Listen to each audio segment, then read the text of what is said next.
So instead of doing a like typical what I ate today type thing, I thought I would just do a bunch of stuff that I have made over the past week and a half, 2 weeks, something like that. Some yummy stuff, mostly yummy stuff, and some yucky stuff. That sounds so like, I don't know, mommy blogger-ish, right? Yummy and yucky. Which, side note, can we stop referring to children as like yummy and delicious? Like Alicia Silverstone kind of embodies that type of mom. I feel like it just gives moms a bad name. Like, I think most of us are not like that, and we don't talk like that and refer to everything as yummy and delicious, including kids. Like, it's, I don't know, it's nasty. And also, kids are the furthest things from like yummy. I know they don't mean it in like a, you know, yummy way, but like I know they mean like cute and whatever, but just like kids are disgusting. There was something, I can't remember what it was, but the guy said that kids are gross, like they smell like cookies and butt. 100%. Yes, that is what children smell like until they're like, I don't know, 10, 11, 12. And then they start smelling like musty because it's puberty stuff, right? Little kids, they smell like sweet, sugary stuff and just like poop.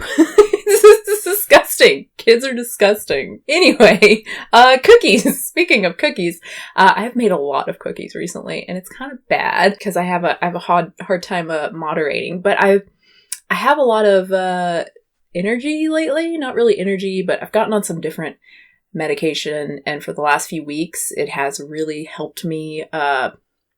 I can't even describe it. Like, I feel like myself. I don't feel like I have a lot of energy. I don't feel like, man, I'm just energized. I'm going to do stuff. It's just kind of like, I need to do stuff and I'm going to do it. And hey, I'd like to make some cookies. Yeah, I'll just do it, which I don't know if I've ever felt like that ever. So it's kind of weird, but it's kind of amazing. And I've been like that for like 3 weeks now, which again, you know, even without medication, for depression, I'd have days like that, you know, where I'm like a little bit more motivated than usual and would do a lot of stuff, but then I would crash, right? Then I would be like several days of just not being able to do anything. And so, yeah, this has been a little bit cool, a little bit special. But I was going to say, maybe that's why there's a link between antidepressants and weight gain, because antidepressants, if they work for you, can help you do shit. And maybe doing shit means baking lots of cookies. Obviously, that's a joke, but I'm eating a lot of cookies and it's not the best, but oh my god, are they delicious? Because I don't know if you guys have heard of this, but there is something called Faba butter. I think it's relatively new. And I just heard about it, wasn't expecting to see it anywhere, but then I went to this little shop that's close to us, and it's like this little organic shop, and they have a bunch of vegan stuff. That's why I went to it, because I read online that they had some vegan stuff. And I went, it's hella expensive. Like, even the vegan stuff is, you know, higher price than what you would find at a regular grocery store. That's because of the location, and, you know, it's a small place, so the markup's going to be higher. But they had some stuff I hadn't seen before. I'll be talking about another thing in a minute. One of the things they had was the faba butter for like $8 something, which is ridiculous. I mean, it's like a tub, you know, it's in a tub, more like margarine. And it was cool because when I was checking out, the cashier actually knew what it was and was talking about how it's supposed to be great for baking. Like, specifically, it's for baking, and there's some chef in like San Francisco who's using it for croissants or something, which would be kind of the ultimate test for a butter, you know, product. Like, if it can make good croissants, it's probably a pretty good butter alternative, right, in terms of baking. And I was like, cool, I hadn't even heard that. So it was nice to have that experience with a cashier who actually knew what the weird vegan thing that I was buying was and knew more about it than I did. That was pretty nice. But I was 100% skeptical. I even like went to their website when I got home, and sure enough, they're like touting this as like chef approved. I think they even have a picture of a croissant like on their website. Oh, I forgot to say, it's called faba butter, I think, because it has aquafaba in it. So that's kind of what sets it apart from the other butters. It's also palm free, like the Miyoko's, and it is like coconut oil based, I believe. But yeah, I was skeptical that it would actually be good for baking. The Miyoko's is horrible for baking. I have tried it 2 or 3 different times in cookies, and it's just terrible. It makes them totally just spread and get all flat and gross. It does not work. The faba butter, oh my god, it works. I have made snickerdoodles with it. I have made chocolate chip cookies with it, and oh my god, it is so good. I have not had that texture and like crispiness thing with cookies, like where it's crisp on the outside and soft on the inside. There's just a quality to cookies when you're using actual butter that I have not had with vegan cookies. You can still make delicious vegan cookies, but there's just that sort of quality that I have not had. And biting into the snickerdoodles, I made those first. It was like, oh my God. Number one, when they came out of the oven, I was like, wow, these look pretty good. And then when I actually ate it, I was like, this is, holy crap. This cooks like butter does. This bakes like butter. So really exciting. I was skeptical, and then it turned out that it's actually good. It actually does what they say it's gonna do. Like that's really nice. I will say it is not really for just eating. Like I would not recommend spreading it on toast because it tastes real weird. It's got like I think there's like nutritional yeast in it. It's kind of got that flavor going on and a little bit of the coconut oil. So I don't think they're using refined coconut oil. They're using unrefined. So you definitely taste some coconut stuff going on. And again, the nutritional yeast gives it this kind of weird yeasty bitter thing. It is not good. So I would definitely recommend the Miyokos for like, just spreading on toast and stuff like that. And popcorn, we love. Oh my God, it's so good with popcorn. It is so tasty. And then the faba for baking. Yeah, I mean, again, you don't have to use butters. You can use the earth balance if you're not, avoiding palm. But even compared to the earth balance, which works pretty well, this stuff is better. I've used earth balance in the past. This stuff is better. But again, it was like $8. Is it worth $8? No, I don't think so. Because you can still make really, really delicious cookies without it. So I think even if you can find it, I mean, it's cool to try, and it's cool to support stuff like this. And one day, hopefully it will be cheaper, but don't feel like you have to go out and get this stuff unless you bake a lot and you're really looking for something that mimics butter. So yeah, the snickerdoodles were awesome. The chocolate chip cookies were awesome. Oh, and I used recipes from Loving It Vegan. Her cookies, I think I've tried a lot of her dessert stuff, and it's always been really, really good. Both the snickerdoodles and the chocolate chip cookies come from her, and they are super delicious. I also made some lemon cookies. I made those. Those are from Issa Does It, and she just uses oil. She doesn't use any vegan butter or anything. So that's what I did, and they're really good. I made them because my partner really likes lemon stuff. A little bit greasy, which makes sense. Again, it's using like oil, and it's not anything, again, that Miyoko's, when I've used it, like, the amount of grease was just ridiculous. It was really kind of disgusting. It's not like that at all. They're still delicious, but they're just a little bit greasy. So I would like to try them with the faba butter. Oh, I made a split pea soup. That's pretty, I'm going from special cookies with special vegan butter to just split pea soup. Delicious, but possibly the ugliest meal you can make. I think it's just so hideous. Other than like what was it in the 70s? They would put everything into like Jello, right? It's like meat in Jello, just salad Jello, that kind of, oh God, just horrible. But like normal food, split pea soup is probably the ugliest thing, but it's so good. I never really liked it before. It's just kind of like, I'd rather have other beans in soup. But my partner was like, hey, make some split pea soup. And I don't know, maybe I just need some split peas right now, but it's really, really good. It's just a simple recipe with like potato and carrot and onion and celery, and there's some barley in there too, which I like. So it's got some, texture, because you cook split pea soup forever, right? So everything's going to be super soft. And I cooked it in a slow cooker, pressure cooker, so it wouldn't make the house all hot, because we were having some random days that were like 80 plus degrees in May. So that was cool. And I put some cheese on it. This is the Violife, I think is how you say it. I think it's from Greece, actually. Violife Parmesan cheese. This is another thing that I found at that little specialty shop. Again, ridiculously expensive. It's like $6, something like that. But it's really good. We've actually had it before, and I really, really like it. I think it's a cheese where you're like, yeah, obviously this is supposed to be Parmesan cheese. It's got the taste, and it's got the texture as well. Like you can grate it, or you can just kind of flake it like you would Parmesan cheese. And I think I don't know. I think it's pretty legit. So I was like, ooh, I'm going to grate some of that onto the split pea soup. Oh, so good. Also, of course, we grate on like spaghetti, right? I like the whole wheat spaghetti with, we get the marinara from Trader Joe's. I think it's tomato basil. pretty good. And either the Trader Joe's meatballs or the Beyond Meat crumbles. We actually just had, I bought the Morningstar Farm crumbles, which apparently we had before and they weren't really good, very good, but I forgot. So I bought them because I was like, man, these are so much cheaper, but they are not good. They're like, I couldn't put my finger on it. This is usually what happens. I'm like, I don't know why this is bad, or I don't know why this is good. And then my partner's like, oh, it's this. Like, he just knows. And he was like, oh, there's like too much molasses in it. I was like, oh, that's what it is. It's just got this real heavy molasses taste. And it just, I don't know, it makes it taste real cheap and weird. It's not good. What else? Oh, another not very good thing. I made this macaroni and cheese casserole thing with breadcrumbs on top from the Protein Ninja book. I think I mentioned this recently. I got it a while ago used. I just saw it and was like, hey, that sounds cool. I like protein. And it really wasn't for me. It's nice. You know, it's healthy. Like, even the sauce has some vegetables in it, you know, but a lot of the recipes in the book put protein powder into them, right? So including this one.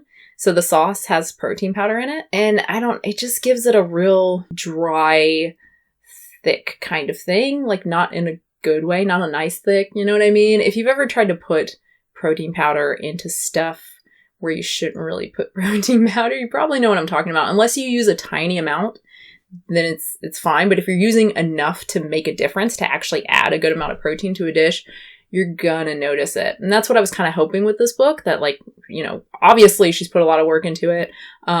Terry Hope Romero, I think is her name. She's put out a bunch of vegan books. She makes a lot of really delicious recipes. I think she's put out books with Issa as well. But I think this is just, it's too hard. You know? Like, protein powder works in certain applications, but mostly it's just, you put it in smoothies, and that's about it. Yeah, so I was not impressed with this recipe at all. It was not my favorite. I ate it. It's not like it was disgusting, but not my favorite thing. And I had the recipe called for roasted broccoli too, to serve with it. And I was like, okay. And of course that was delicious. Although I really hate the kind of aftertaste. I feel like when I eat roasted broccoli, I taste it for like hours afterward, and I don't, it's a bad taste, but it's so yummy. It's like it's really the only vegetable that I'm like, yes, I want to eat this, is roasted broccoli. Oh, and the roasted green beans. I mentioned that in my last What I Ate Today, I think. We made a bunch of them. Oh my God. I need to make more of that. Yeah, so I won't make the protein mac again. And I guess that's what I was going to say. I kind of prefer, you know, I like having meals with more protein. I find that I'm more satiated. I find that it helps me, you know, keep my weight under control without having to like obsessively count calories. And I need to start doing this more again with all the cookies and I've not been eating super great over the last 2 weeks. So I need to cool it on the baked goods. But yeah, I like to have, you know, a good amount of protein, but I don't really like to make dishes that don't have protein. Do you know what I mean? Like, there's some things that I'll do, like I'll use the protein pasta sometimes, like the chickpea, you know, pasta. That's fine. Although sometimes I'm like, I just want whole wheat pasta, you know, because it is a little bit of a sacrifice. But I really prefer most of the time to just make a dish the way it's supposed to be. So I would rather just have a normal, like, mac and cheese casserole with like a cashew nutritional yeast kind of yummy sauce going on.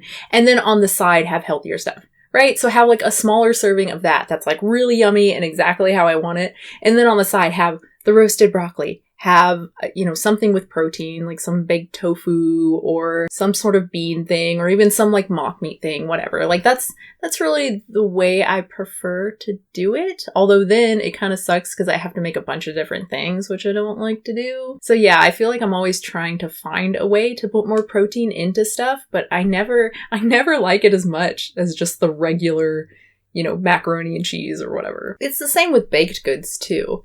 I find that I would rather just have like all-purpose flour, sugar, you know, all the kind of nasty stuff into baked goods and just enjoy that. But then again, the problem is I can't really control myself, so it's better for me to just not have those things in the house. Like for a while, for a while I was doing so good with just having those things out of the house, right? So like once a week we would kind of go out and get something special because we're in Portland. There's so many options here. We can actually go places and get vegan donuts. We can go places and get vegan ice cream, all that kind of stuff. So we need to go back to doing that. My kid's really good though. Like, you know, I'm eating cookies all day and kind of like sneaking into the kitchen and eating a cookie, but my kid's only having it like at the end of the day, right? It's like, okay, help me pick up your toys and you can have a little treat. But even still, I'd rather them have a treat like that once a week instead of like every night before bed. That's kind of, I don't know. But again, I wanted to kind of share all this baked stuff before this lovely little phase ends. Yeah, I stepped on the scale this morning. Was like, oh no, I gained some of the weight I lost since I gave birth.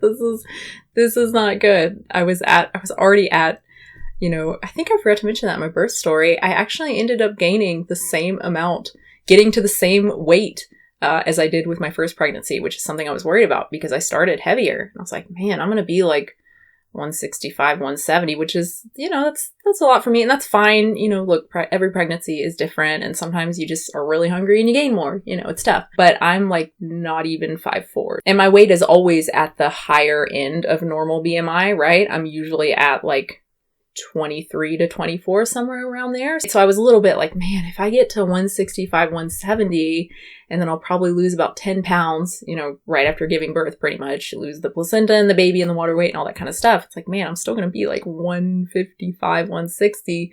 Yikes. I think that's going to be pretty hard for me to lose. I like to be around between like 130, 138 is like my top. When I get to 138, it's like, okay, I might want to back off on the whatever it is I'm eating, chips or peanut butter pretzels or cookies, right? Sorry, this video is just turning out to be a mess. It's whatever. I don't give a shit. I did a video about James Charles and some of you told me it's Tatiana, which duh, I'm a freaking idiot. Of course it's Tatiana, whatever. Tati. Yeah, I did a video about that, so I'm just kind of like, whatever. Fuck it. But yeah, I ended up at 154, just like with my first pregnancy. I gained like no weight in the third trimester. It was crazy. And my kids ended up almost the same weight. I don't know. Point is, I was talking about baked goods and like making them healthier and, you know, either using protein powder or beans or whatever. And I did do that today, just a few hours ago. I made a black bean brownie thing. I've made black bean brownies before and they're surprisingly good, but they're not brownies, you know? I feel like what's even the point? It's not a brownie. The texture never turns out right. Like there is a very specific texture that good brownies have and they just you don't get that with the black bean brownie, right? The one recipe I used to make, it had oats in it. You would make like oat flour. So then it comes out with this, you know, that kind of gummy thing that oats do when you use oat flour. It kind of gives you that weird gummy, I don't know, starchy kind of texture. It's really not good. And then this one I made, again from Protein Ninja, is too dry. It's way too dry. You can tell it's got protein powder in it. Again, if you baked with protein powder a lot, if you've tried to put it into stuff, you know instantly if it's protein powder. It just has a certain thing, you know, and this definitely has that. Like it's so obvious that it's like healthy brownie garbage. Nah, dude. And the thing is, it's not even gonna, like, it's still got sugar in it. It's still got flour in it. Like it's not healthy, you know what I mean? Like it's not, you're not changing it enough to make a big difference. And I'm still going to eat a bunch. You know what I mean? Like, even though it's not great, I'm still going to eat too many in a day. So I would rather eat too many and at least really, really enjoy it. Okay. So let's talk about something that I liked. Oh my God. I made the yummiest seitan kind of mock meat thing. It's so good. It's from Isa Does It. She has this sausage recipe. I think she calls it steamy beanie sausages or something kind of, you know, cutesy like that. But holy crap, they are so good. My partner was like, these are better than the tofurkey, which you guys know I love the tofurkey kielbasa. He's like, these are better and they're not as salty, which, you know, I love my salt, but he does not. I usually make things and he complains about it being too salty. These are still, like, I think they're very salty, but he says that they're not as salty as the kielbasa. And yeah, I mean, they've got kind of the typical seitan texture, not as intense as if you're just using like Vital Wheat gluten, right? Because again, these have some beans in them. I had them with just some peppers. I just like sauteed some frozen pepper and onion with like garlic and salt, pepper, oil, you know, simple little thing. Oh, another yummy thing. These are just some coconut date bars, again from Isa. Really, you know, simple, not really much to talk about. I cut them way too soon, so they're all crumbly because I don't know. You really need to let them cool completely, but I was too impatient. They're still kind of crumbly anyway. Honestly, I think it would work better as just like a loose granola than a granola bar. But oh my God, I always forget how much I love toasted coconut. And then I'll make something and like the smell, you know, when it's baking or in the pan or whatever. Oh my God. Ooh, and they'd be really good with cashew butter too. I think the recipe calls for almond butter and that's what I used. But yeah, these would be so good with cashew butter. And then the final thing. Oh my God. This is supposed to be tuna. I guess the brand is Loma Linda. It's one of the Blue Zone places. It's in California, where the longest lived people are. Not to go off on this company, but I'm pretty sure one of the things that those places have in common is not eating like a bunch of TVP, essentially. I think most of these places are eating a lot of whole foods and exercising. I don't know. I just find that a little bit misleading. Oh, it's a product of Thailand. Interesting. Distributed by Atlantic Natural Foods, located in Nashville, North Carolina. There's a Nashville, North Carolina? I did not know that. Yeah, lomalindabrand.com. Okay, so I was kind of excited about this. Again, I saw this in a little specialty shop. I was like, oh, cool. You know, because I would really like something that has that kind of tuna flavor. It's the only fish thing that I ever really liked, other than like popcorn shrimp, which does not count. And it's got lots of protein. It's such an easy thing that you can just like dump on some salad, right? Like you would beans, but I don't want to always eat beans, right? It would be nice to just have something like that, right? So I was hoping this would be that, but no, it's not good. So this is the Thai sweet chili, and obviously I haven't tried this one yet, so who knows? This might be delicious. And this is the sesame ginger, and I tried I think it was lemon pepper. First, I thought it was just low salt, which, what the hell? You're trying to imitate tuna. Tuna is like one of the saltiest things that you can buy. Why the hell would you not put tons of salt in it? I get it. You're trying to do like the healthy Loma Linda thing. I don't know. That kind of frustrates me. Like if you really want people, if you're just trying to go the health food route, I guess, but if you're trying to get people to be like, hey, I'm trying not to eat fish, but I really want a tuna alternative, or you're just trying to get people to try your stuff, like this is not a way to do it, because what the hell? Tuna needs to be salty. I don't know. Whatever. Maybe that's just me. And I find that's a thing with a lot of vegan products, honestly. I constantly find myself trying something like pre-made like this, like some of the vegan meals, and just being like, what the hell? Like this might be good if it had salt in it. And like, yeah, okay, it's easy to add salt, but if I'm paying that much, because this stuff is not cheap, right? This is like $2 for a tiny amount. If I'm paying that much for food, it needs to be fully complete. I don't want to have to add shit to it or fix it, right? Like, it sucks. Oh, side note, one prepared vegan thing that is actually really good is the Gardein. Their meals. I've tried I think it was lemon fettuccine or something like that.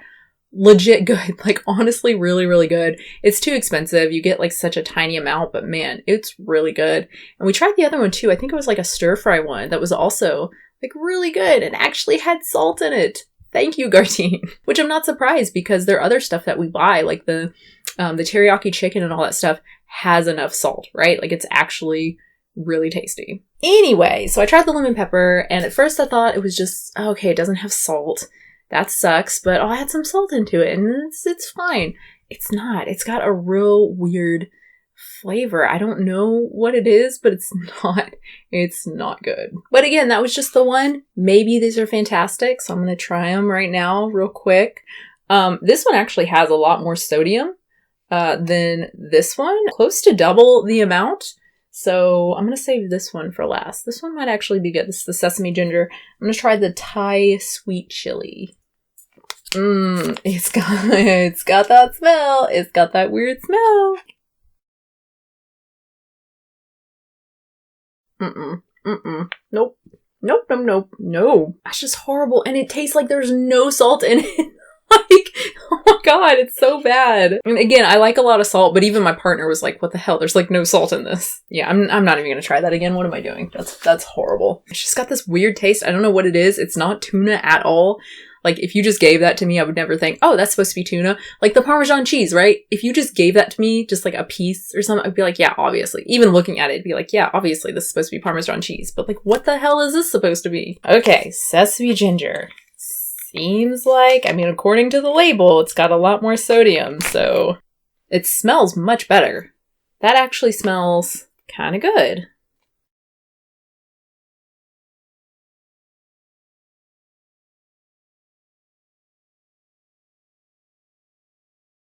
That's not bad. You know why? Because it's got a bunch of flavor on it. It's got a bunch of salt and just a lot of flavor. So it's covering up whatever that weird taste is. Not quite. Might have spoken too soon, but yeah, the base for this stuff is all the same. It's just textured soy protein, right? Yeah, it's definitely better. I feel like it'd be better if you heat it up, which again is kind of defeating the point of tuna. I want a package that I can just pour onto something or just put in a wrap, right? And just eat it right away. This is not that. They've got a salad here on the back that has like edamame and it looks like spiraled cucumber and it's real pretty looking. But I feel like if you put it in a wrap with a bunch of other stuff, then maybe it'd be good. Yeah, so not for me. A little bit of a disappointment. But, you know, I'm so excited about the butter. So excited about that faba butter.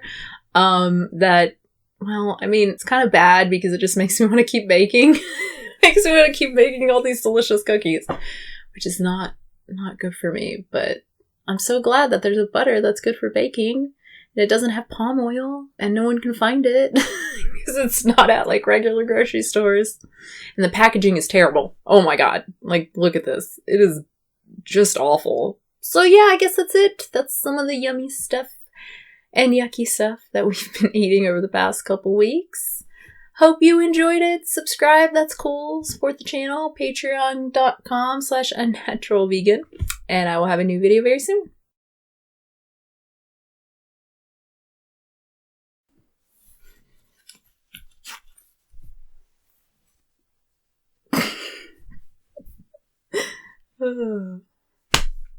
Just unzip my pants and unbutton my pants.